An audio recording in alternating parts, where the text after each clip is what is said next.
मैं इस सदन का ध्यान अपने ये सभी साथियों की लगभग समस्या होगी। यूडी विभाग कार्यान्वयन एजेंसी के विधायक फंड आवंटन करने के तरीके के कुछ नीतिगत बदलाव लाने की बहुत ही जरूरी आवश्यक है। मैं एक उदाहरण के द्वारा समझाना चाहूँगी। यदि कोई कार्यान्वयन एजेंसी हमें किसी जनहित के कार्य के लिए कुछ राशि का एस्टिमेटेड कॉस्ट देती है, यूडी उसमें 50% राशि एमएलए फंड के माध्यम से उसे कार्यान्वयन एजेंसी को जारी कर देता है।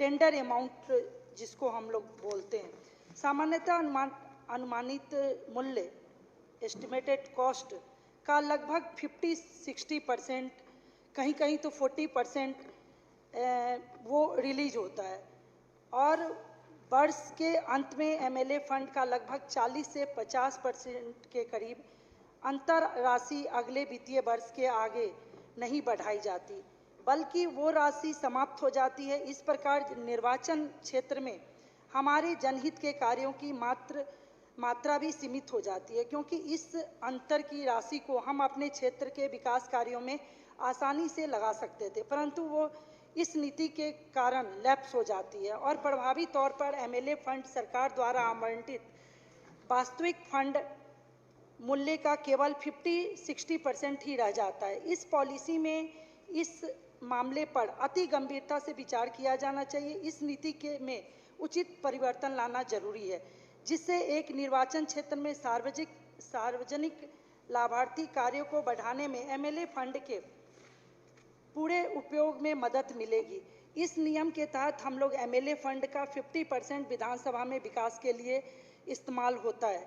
बजट इस्तेमाल के आते आते जून जुलाई हो जाता है, उसके बाद जमीन पे लगते नवंबर दिसंबर कर देते हैं, उसके बाद जब काम शुरू हो जाता है बिल बनाते फिर फरवरी मार्च हो जाती है।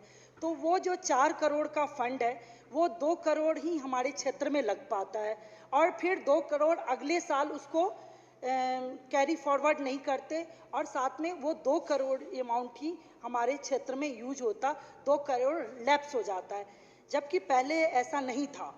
लेकिन ये लगभग इस 5 साल में हमने ऐसा देखा जो कैरी फॉरवर्ड नहीं होता, अगले साल उसको हम उपयोग में नहीं ला सकते।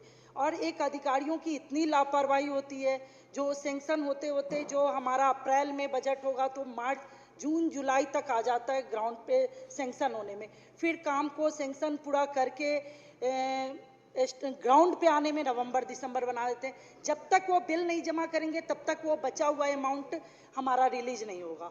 तो जबकि एस्टिमेटेड कॉस्ट तो 4 करोड़ का जो है हमारा वो 2 करोड़ ही हुआ, तो फिर भी हम लोग कहते हैं जो काम को छोटे छोटे काम को करने के लिए नहीं हो पाता।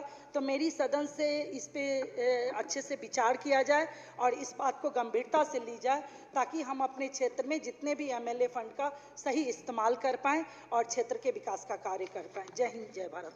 नरेश यादव।